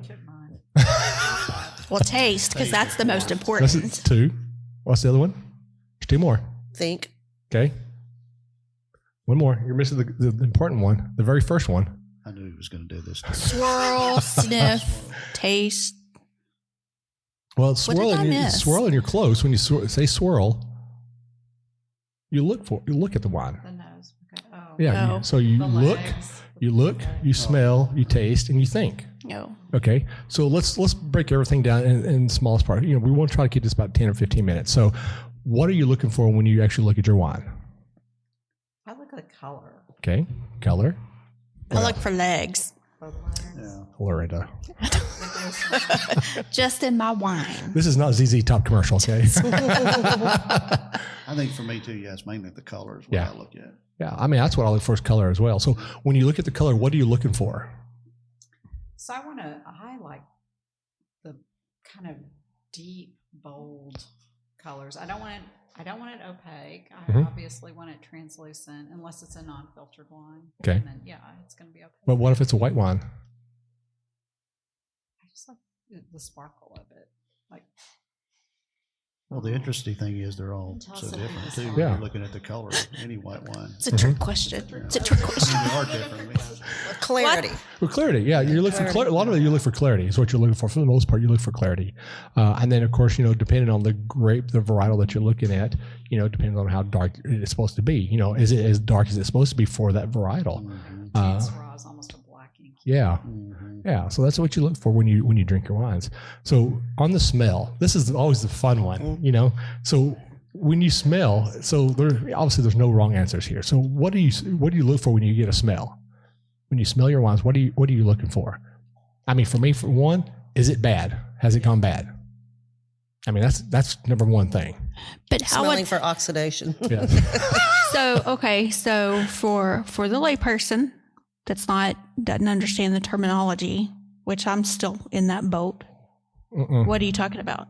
No, I am. I think most that's people, it's a rotten egg smell. Yeah, that's what I was going to say. that's what it's like. How do you know? How would somebody know if it's bad? Yeah. Like you hear people talk about VA.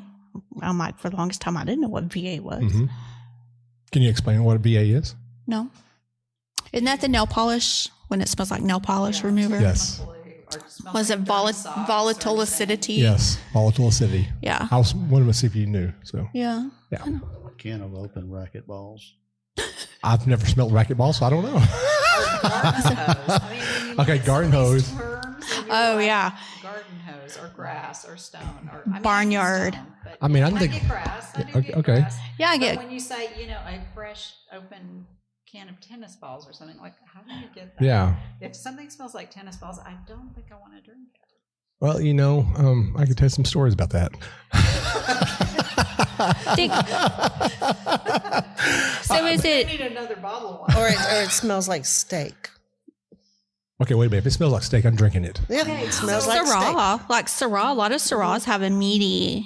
Right. Right. But that, I mean, think meaty Tempranillo smell. smell like bacon. I mean, I know I'm crazy. I but think it's you are.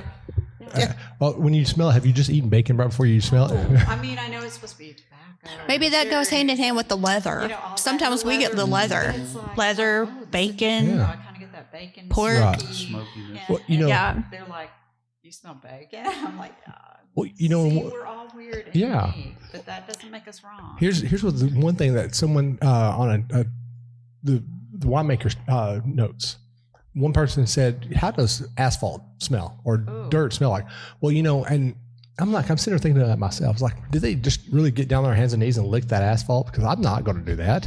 Well, I say that whenever I say something smells like, I say tree bark. I don't say like oak. It's like, it's tree, or it tastes like it. And they're like, what do you eat tree bark? I'm like, no, but Earthy. you smell, when you smell like wet tree bark, I can imagine what it would taste like just because of the smell. Yeah. Well, it's just like the asphalt. I had an epiphany about 2 years ago. It was a really hot day, and we had one of those micro rain bursts that comes right in, and it rains and it lets that steam up, and you smell that asphalt, and I'm like, okay, that's what they're the talking asphalt about. smell. Yep, that is the asphalt smell. Yeah, so smell is an important part of this, and so we talked about. Let's hit this one part right quick. So it's the swirling and then the smelling. Okay, so you want to always swirl your wines. And the best way I actually describe this, I try to talk in layman's terms for the people who don't understand that or not in the industry, is I say that this bottle, the wine gets put in this bottle and it sits in there for 6 months up to 100 years, and everything's just like compressed together, and it doesn't know how to release itself. So when you open it and you pour it, you swirl it, you're releasing all those what's the word I'm looking for? Molecules. And when you do that, you're releasing them. They're getting happy and they're releasing their smells and their odors and all like that. And when I tell them that, they're like, "Oh, okay." I actually give everybody a test before I get them to drink wine. I ask them, "What's the first thing you do before you eat?" Pour me a glass of wine. So, what is the first thing you do before you eat? Look at your food. No? Smell your food. Smell it. Smell your food, because you don't look at it when it's coming out of the kitchen, but you can smell it. And we smell our food inherently. We just do it so naturally now, since we've been doing it since a kid, and I tell them, why don't you just smell your wine too? And when I tell them that, they're like, that makes sense. Okay. That's a good point. Yeah. So try that next time. When somebody comes in here to do a tasting, give them that little test. What's the first thing you do before you eat? And listen to the answers, because some of the answers are great. I had one Are person you say, back there taking notes? I had one person say, get on my knees and pray. Nicole is almost our sommelier, so she'd probably be better at doing love her. these questions. Okay. She's awesome. All right. So now we're going. So we've got our smell done. So on our taste, what are we tasting for? Okay. Now I know for myself, I tell everybody not to look at the tasting notes, because power suggestion is a powerful thing. Yes. And what the winemaker tastes is not what you and I will taste. So what is it you are tasting? Let's just start with, let's say, Tempranillo. What are you looking for when you taste Tempranillo? Well, I do like the stone fruits and the deep, leathery, all that dark black cherry and all that. So I'm kind of expecting that when someone first says Tempranillo. So if I get something, but I also want it to be complex and layered, because I think of Tempranillo being kind of a bolder red. Mhm. So I expect it to have those layers. Mhm. So if it's very just flat, it's not a good Tempranillo. Right. I always tell people too, it's like when you're tasting table grapes, they're different taste to those, Mhm. but yet it's different with grapevines because you're going to get a explosion of different flavors that when you taste it, especially when you swirl it around your mouth. I always tell them to gargle with it a little bit, swirl it around, coat the inside of your mouth, because the second taste is going to always be a little bit different. Yep. And with Tempranillo, I think it's the blackberries and the dark cherries for me that I like out of that. But it is that smokiness. Mm-hmm. But I think there again we get back to that difference in elevation. Mm-hmm. With here, it's a little bit bolder and it's a little bit lighter to me as you get higher in elevation with the temp. I mean, that was our experience with it in the beginning. Mm-hmm. And glasses are important. I was waiting to see who was going to hit that first. Yeah, the way the glasses put it on your palate, whether it's hitting your tongue first or the sides of your mouth, it makes such a difference. I don't think people realize when they're choosing a glass, it is probably almost the most important thing. I was wondering if somebody's going to hit that. Yeah, because, glass. It man, changes the flavors. Incredible. And I think if people even do a test at home and I've- take a plastic cup, I don't care if it's a solo cup, cup or something. Just drink wine out of a solo cup. I have drank wine out of a solo cup I'm not because gonna lie, I've done it too. that is the only thing I had. Yeah, and We've had a even few. like thick, inexpensive You do what you gotta do. glass Mhm. up to your, Swiss Isle or Aztec or whatever you want to use. Just see how different it really tastes out of each one. Yeah, of them. it definitely And makes a that difference. is just huge, and it's not being a wine snob. It's just being conscious of Mhm. how you want to best enjoy that wine. Yeah. Well, I made a comment to some people that came in the other day. They were tasting some red wines in the white glasses, and so I got the big one out for them, the big bowl with a little mouth on it, and they said, "Why do you have a little mouth on a big bold glass than on the white glass?" So because you want to shotgun that smell into your face on a red, where the white you want to blossom it out, you want it to bloom out. Or in a port, those little Uh-huh. that you want to sip and enjoy. It's Yep. totally different. It changes Oh, yeah. the experience. It does, and it's kind of funny because they were actually saying that when they were tasting in the white glass, it tasted one way, and I put it in the big bowl reds, and they said it was a completely different wine. Yeah, it's amazing how that happens. It's incredible. Yeah. That would be a good class. They do the They do it. Did they do one with Yeah, they used a to, but riddle glass and They a did- regular they sip sold- lip, it was thick called lip? like Venom or something, or Vinium or something, but there was a tasting set and it had 5 different glasses, and they would let you taste the wines in the 5 different glasses, and you took the kits home. And we've tried to contact Riedels out of California. But aren't those usually all riddle glasses? Mm-hmm. So it's but like- they were different bowls. Uh-huh. You had your reds, your whites, your all So the it's like different on top of varieties. that, do one though that's got the riddle and then one of those thick generic-y. So we call those Joker glasses. Like we give everybody, I'm sorry, like the Joker glass, to taste the wines out of. Yeah. Because it was night It, and Yeah. day. and it's like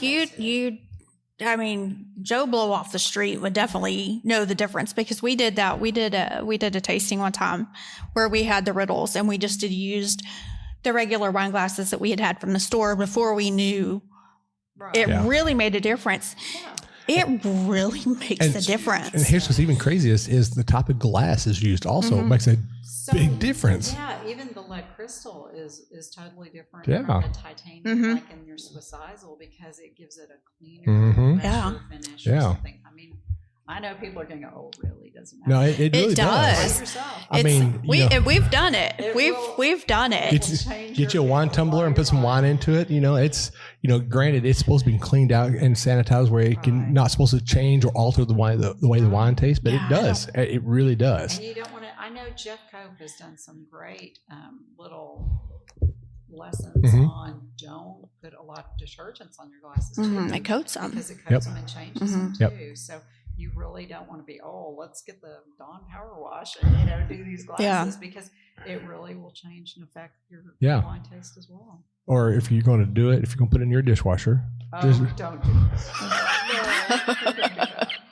We've was- lost many a good wine glass. I was going to see how you was going to say about that. Dishwasher. No, please don't do A few that. times. times. Yeah, you just you, Killed some of my best wine glasses. you just need to heat it up to 350 degrees.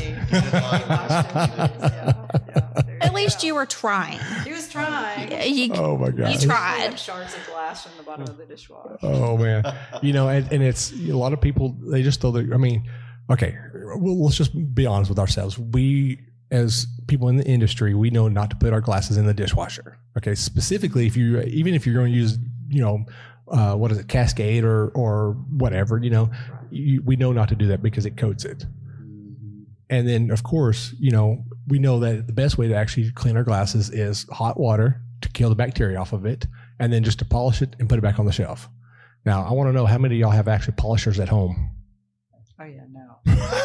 It's me and a microfiber towel. That's it. Well, I mean, that's a polisher. Yeah, here we do have a polisher. But Oh do my you gosh, it's like- do you actually wash your wine glasses at 350 to get the Oh, bacteria? Yeah. Do you really put them in the dishwasher too? Well, here we do. Yeah, we we- have a commercial, and it's set Yeah, but at a lower temperature. that's a commercial though. That's Right, made yeah. not to put detergent, but at home, that's what I'm talking about. Oh yeah, no, that's why they don't go in the dishwasher. Okay, I'm just checking because we all act different when we're at home. Yeah, no, we don't. We hand wash them and hand dry them with a microfiber towel. Okay. I mean, I'm not going to lie. I may not put mine in the dishwasher. Do you really? But, I And you used. don't- but they hold don't on. break? But hold on. Because ours break. Ours. I I used put them to, in the but that was the dishwasher, thick but I don't put no ones. detergent in it whatsoever. I just run it so it gets hot, Oh, and then I have jet dry to keep it from getting the sparkles on it. So I mean, so it runs to the dishwasher. It gets hot. It kills the bacteria off of it. When it's done, I let it air dry out of there, and then I pull it out and sit on the counter, let it completely air dry before I put it on my rack. well, drink Schwartz because the high alcohol content will kill the bacteria. Yeah, right. Well, if If I drink ports and eat cigars, Well, I know there's some places that wash their wine glasses with Everclear and polish them with Everclear. I've Oh, seen really? that. oh man, I would not. I wouldn't be able to work there. Well, I don't know. I've had my experience with Everclear. Yeah. Oh, We won't talk about that. This is not the That was episode for a long Everclear. time ago. we won't go there. Oh. All right. So the last part of tasting your wines is your thinking. Now, here's what I tell people. Okay, so you just made a little I face did. there. I Okay. made a face of, oh my Okay. gosh, here's the next question. So here's the way you make people think about it. Okay. So first off, you smell. Okay. So when I tell people that when you smell your wine, take a deep breath. You just stand up straight up and just go fill your lungs. Okay. When you smell it, you're getting into the smell of everything. All right. So now you're getting a preemptive of what the wine's going to taste. All right. Now you're going to do your taste. What I like to tell people is take a sip where it barely just hits your lips, just get enough wine onto your palate. So it just kind of blossoms the palate as it falls down. Okay. And then the next one, you take another big sip after you kind of blossom the palate. You open up those taste buds. That's going to hit. And then what you do is after you take that second drink, you sit there and wait a second and let your brain and your nose and your tongue talk. And that's where you process it. And that's where you say, oh, you know what? This tastes like grapefruits, or this tastes like strawberries, or this tastes like wet asphalt, or this tastes like dirty dog, or Hopefully it won't happen. If y'all ever have a dirty dog wine, just tell me no, because that's not on my, that's a no. I'm not a dirty dog. But I mean- that would be a brandy. but I mean, We'll make it to the bottle. so in y'all's thinking process, I know for me, I tell everybody, when you think, tell me the first thing that comes into your mind. When you drink your wine, what's the first thing that comes to your mind? And I said, that's what you were thinking that wine tastes like. Or even sometimes I even tell people when you drink it, what do you crave after you take that drink or that drink? Sorry, that drink. Another drink. That's what I was going to say. So, another As one. soon as can I get it back to my lips? More? I mean, I've had multiple times where I would drink a red wine and immediately I start craving like, a nice little steak with some button mushrooms, maybe some blue cheese crumbles on it, with a spicy seasoning on it, with maybe or even a chimichurri sauce. I don't know. I'm thinking like, was that unexpected? It's like, what did that just do? And then you're thinking like, what does that taste like? And sometimes it's that spice that you can't put your finger on. Mm-hmm. And like, what does cardamom really taste like? Is this cardamom? Is this what I heard about? I mean, Ooh. all these different things. And then, so it's almost like a puzzle in your mind too. Yes. What am I drinking? And this is really intriguing. And, Mm-hmm. so it almost becomes a game Mhm. too of trying to find out but Patty won't have the same game going on. Yeah. Yet. It's going to be totally different. And that's what I think is so cool, is that we can all drink the same wine and play. And get something completely different. Mhm. That's why I'm not big on tasting notes. Yeah. Me too. I don't want tasting because I'm like Will said, if I read it, that's what I'm going to get. Even if it's not really what I get, it's already there. It's planted. And then I think we all get in that dilemma is you've tasted a wine and we all have our preferences, Mhm. whether that's whites or red, sweet, dry. And what if it's that wine you don't like? And then you're just like, and that's not bad. And it's not an insult to the winemaker. It's Right. just you. It's have not a you. different preference That's why I said it's of other so people's. it's so never be afraid, subjective. too, Yeah. To have your own experiences and your own feelings and express those. Right. It's like we need that as like winemakers and wine pourers to say, okay, let's go a different direction. That's not your direction. Let's find where you're at. Yep. You know. And a lot of the times, when people come in and do tastings, and they want to start with a red wine, or they don't know what to try, or whatever, I always ask them, "What did you eat for lunch?" Or "What was the last thing you ate?" That makes a big difference. And when they tell me that, they'll tell me, "Oh, I had a chicken salad sandwich, or I had shrimp, or something like that." And I was like, red might be okay, but you should actually try this white because you actually had shrimp, or you had chicken. You should do this. Or if they had like a pork chop or steak, I tell them, "Hey, you should try this." And for the most part, I would say I'm pretty spot on. I've missed a couple of times because even after you ask what they've ate, sometimes their taste buds are not, how can you say it, proper? Yeah.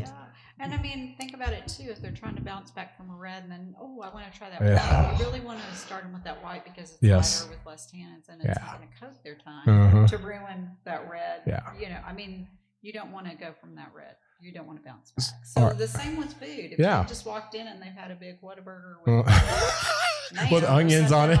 Monterey, good old Monterey milk. Okay, let's try you with Yeah. Oh my gosh. I remember we went to a winery one time to do a tasting, and we made the mistake of eating Mexican food before we went. Oh man, And it's like it jacks your taste bud up. the whites were just, they were awful. But it's because we had the heavy red sauce before, so the reds were great, but the whites were just So we realized that next time we went out there, we were like, we're not going to go eat Mexican food first. So I want y'all to try something the next time you decide to drink wine. Okay. And this is going to be crazy. Yeah, this is a challenge. And I've done this, and it's actually made a big difference in how I taste things. When you brush your teeth, don't put any toothpaste on your toothbrush and brush your teeth. Your tongue, and scrub it really, really good. And then drink some wine. You thought what you drank now tastes good. Wait until after you've done that. That's interesting. No toothpaste, no nothing on, just water and stuff, and just brush your tongue because we all have plaque on our tongue, but scrub it really good, clean it all off, and then taste your wine. And it's going to be day and night from what it was previously. No, it's totally different. Y'all gonna run to Walmart now and get a new toothbrush. So many nuances. That's a different educational session. How to have proper teeth Oral hygiene. hygiene for wine drinking. Will's the only one that will do that. Well, no, I did it for as figuring out how does things taste when you do different things. And I did once with toothpaste, and I did once without it, and it's like it's two totally different things. And it also, here's what's crazy is, depending on the toothpaste you use, also will change the way your wine tastes. Yeah. We could start Use close up with that little cinnamony flavor. That's going to be different than like a fresh mint flavor. Or one that does the peroxide and baking soda. I mean, it really, the toothpaste changes everything. And you ready for this? The mouthwash will do that too. Definitely mouthwash. Well, if you get non-alcoholic mouthwash, it really just jacks everything up. Like, I drank one of my Tempernios I love, and I got several bottles of it, and I had to use my mouthwash. And I went and drank it. I was like, what kind of slop is this I'm drinking? And I had to drink some water to kind of get things kind of washed out and stuff, and then it tasted just fine afterwards. So it's amazing what you put into your mouth. It changes everything about you. Yeah, it changes everything. Hand out toothbrushes. I know. You're going to start having a toothbrush table as you walk in the door. Sit down, go to the bathroom, Brush your tongue. Every tasting comes with a toothbrush. Well, think about that. A lot of people are meeting at wineries. They're meeting their friends. They're, of course, using toothpaste and Floss. mouthwashes because Yeah. they're going to be close to their friends or hugging. Floss does the just same ruined thing. Your wine tasting experience. I can see it now. Only winery that has toothbrushes for your tastings. Tongue scraper. We'll serve those little mini throwaway toothbrushes. Yeah. for tasting Disposable. trays. Yeah. Please brush before. Oh, mercy. I think this kind of went left. Yeah, I think so also. I think the session went a little left. But it's really interesting. But it- Yeah. It's true. It is true. What? I know, yeah. Wait a minute. Have a Over t-shirt there that with says, I brush my teeth before I drink. That's pretty We good. might be onto something. Hey, I'm just going to say this. Me and Neil and my stepdad came up with a t-shirt idea for Texas Wines, and it says, I have a calibrated palate. There you go. I tried to make a t-shirt. I tried to get some feedback on it. No one understood it. I mean, we're going to push for it. Okay. We're going to do this calibrated I palate. was Okay? in the I don't understand section. Oh, Makes mercy. sense because if you're, brushing your teeth without toothpaste, if you're using the right glass, you are calibrated. Exactly. It is You a see what I'm talking checklist about? of things. She gets it. No, I do. It makes you think. And I think, it makes you look bougier too in that thing. Well, You're no, like the swirling your the glass, bougie part is looking at this the way right here. legs and, like, all that. So it's like impress your friends with the wine skills you're learning. Oh my goodness. Which one is that one? That was the Vermentino still.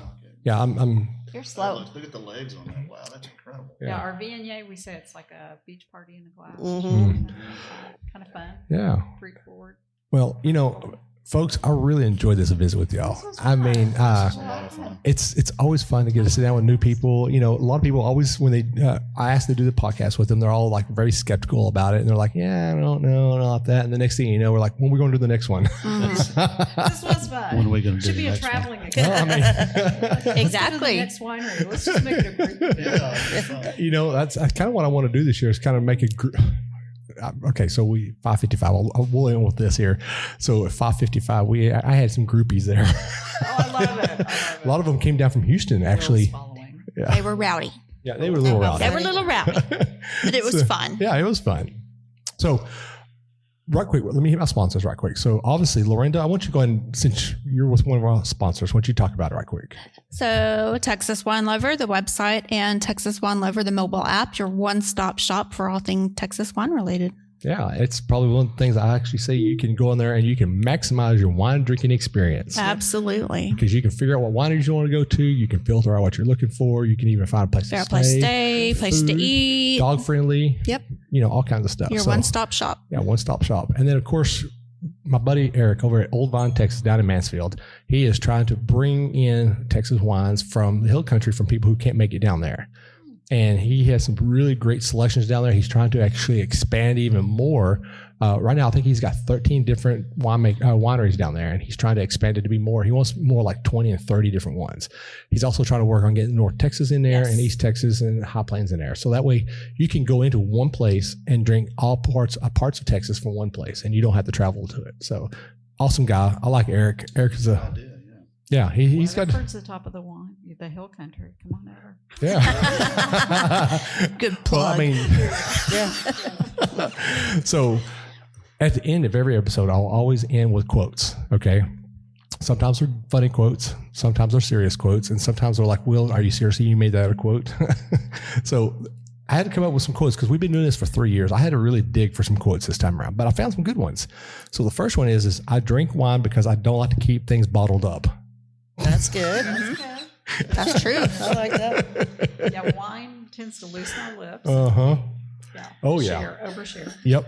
And then this is for Lorinda. Lorinda, I love you, okay? Wine, how classy people get hammered. Hey. Hey. I'm not classy. Oh, Yeah, you are. yeah, you are. You know you're classy. You're the one. I don't get hammered. I enjoy my wine. I don't So- get hammered. Folks, this is Will, This is Lorinda. It's Patty. Joey. Janine. and this is We Know Texas Vino. Cheers. Cheers. Cheers.